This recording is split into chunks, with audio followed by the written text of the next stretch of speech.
اشغال‌های شبانه محمد بن سلمان. باورت نمیشه که یک فرد میتونه در کمتر از یک دهه به ثروتمندترین شخصیت‌های جهان تبدیل بشه. محمد بن سلمان ولیعهد سعودی نه تنها با ثروت افسانه‌ای خود، بلکه با دیدگاه نوآورانه‌اش در زمینه‌های اقتصادی و اجتماعی دنیای جدید و مدرنی رو برای عربستان رقم زد. در این ویدیو به بررسی رازهای موفقیت و ثروت او خواهیم پرداخت. خاندان آل سعود شامل 15,000 نفره. اون چه قابل توجهه اینه که تنها 2,000 نفر دارای اکثریت ثروت هستند که حدوداً 1.4 تریلیون دلار هست و حتی تعداد کمتر از این نقش فعالی تو سیاست و دولت دارن. اگه بخوایم همه چیز در نظر بگیریم، خاندان آل سعود 16 برابر ثروتمندتر از خاندان سلطنتی بریتانیا است که داراییش حدود 88 میلیارد دلار برآورده شد. خانواده سلطنتی عربستان سعودی زندگی بسیار مجللی داره که حتی میلیاردرها هم نمیتونن تصور کنن ثروت اونها 5 برابر بیشتر از مجموع ثروت ایلان ماسک و بیل گیتسه. ابرقایق اونها یک تابلو نقاشی 450 میلیون دلاری در خودش جای داده. سوپر اسپورت ها با روکش طلا و کاخ هایی که 1000 تا اتاق داره، فکرشو بکن مغزت سوت میکشه. همونطور که از خانواده‌های سلطنتی انتظار میره، اونها با گروه بزرگ از خدم و حشم سفر میکنن و تو هتل‌های سطح بالا مستقر میشن. بریم سراغ ثروت عظیم خاندان سلطنتی عربستان سعودی. خاندان آل سعود از زمان تأسیس این کشور در سال 1932 سلسله حاکم بر عربستان سعودی بوده. با گذشت زمان خاندان سلطنتی سعودی جایگاه خودش رو به عنوان یکی از ثروتمندترین و قدرتمندترین خانواده‌های جهان تثبیت کرد. منابع ثروت عظیم و بی‌پایان اونها به دلیل سبک زندگی مجللی که دارن بسیار قابل توجه. خاندان آل سعود شامل 15,000 نفره. اگه تا اینجای ویدیو خوشتون اومده ما رو لایک کنید و تا آخر ویدیو همراه ما باشید. آخر ویدیو از نکته پایانی شگفت زده میشین. اون چه تو خانواده آل سعود قابل توجه، تنها 2,000 نفر دارای اکثریت ثروت هستند که تخمین زده میشه حدود 1.4 تریلیون دلار باشه و حتی تعدادی کمتر از این نقش فعالی در سیاست و دولت دارن.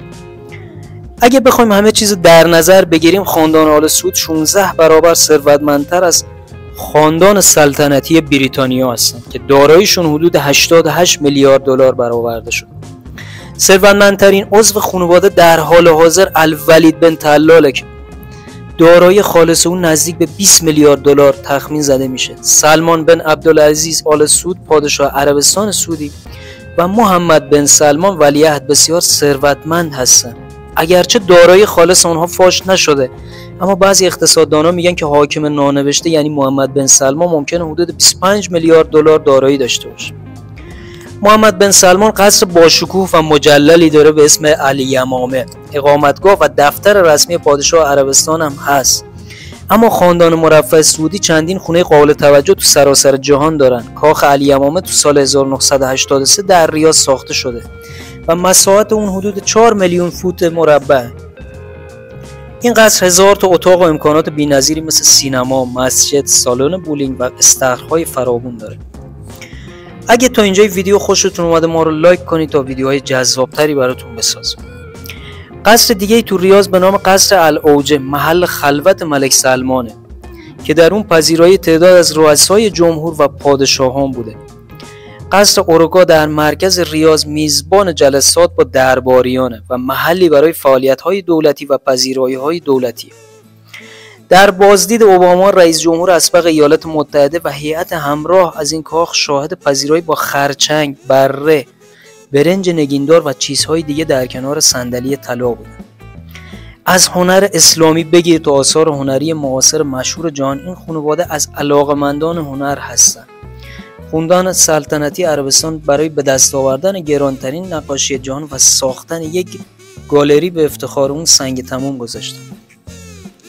محمد بن سلمان برای خریدن تابلو افسانه‌ای سالواتور موندی اثر لئوناردو داوینچی وارد یک جنگ مناقصه‌ای با رقبای قطری شد و برای خریدش 450 میلیون دلار هزینه کرد.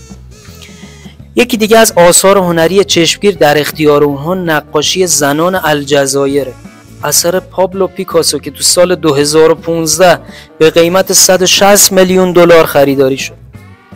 قایق‌های تفریحی لوکس برای سفرهای استوایی سوپر قایق 450 میلیون دلاری شاهزاده محمد بن سلمان که توسط شرکت کشتی سازی ایتالیایی ساخته شد. زمانی در میان 3 قایق تفریحی بزرگ جهان قرار داشت. این سوپر قایق 133 متری دارای یک استخر داخلی غول‌پیکر، 2 سکوی هلیکوپتر، یک اتاق برف، اتاق بازی کودکان و یک اتاق هیجان انگیز با نمای زیر آب. محمد بن سلمان تابلو گران قیمت 450 میلیون دلاری خودش رو با خیال راحت در خیال تفریحی سورن نگه می‌داره. دوستان ما منتظر کامنت های جذابتون هستیم تا هرچه بیشتر ما رو تو ساخت ویدیوها یاری کنیم. محمد بن سلمان یک ناوگان بزرگ هم از جت های خصوصی پیشرفته داره که پیشرفته ترین و بهترینش برای مسافرت انتخاب میکنه. هواپیمای عظیم بوئینگ 747 یکی از برجسته ترین این هواپیماست. وقتی مانند خانواده سلطنتی عربستان سعودی ثروتمند باشید احتمالاً عشق به طلا قابل کنترل نیست. بن سلمان دارای یک ناوگان خودرو به ارزش 22 میلیون دلار.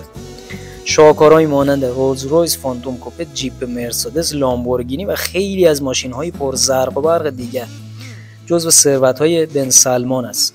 دوستان اگه می‌خواید ویدیوی بعد ما رو ببینید یادتون نره کانال ما رو سابسکرایب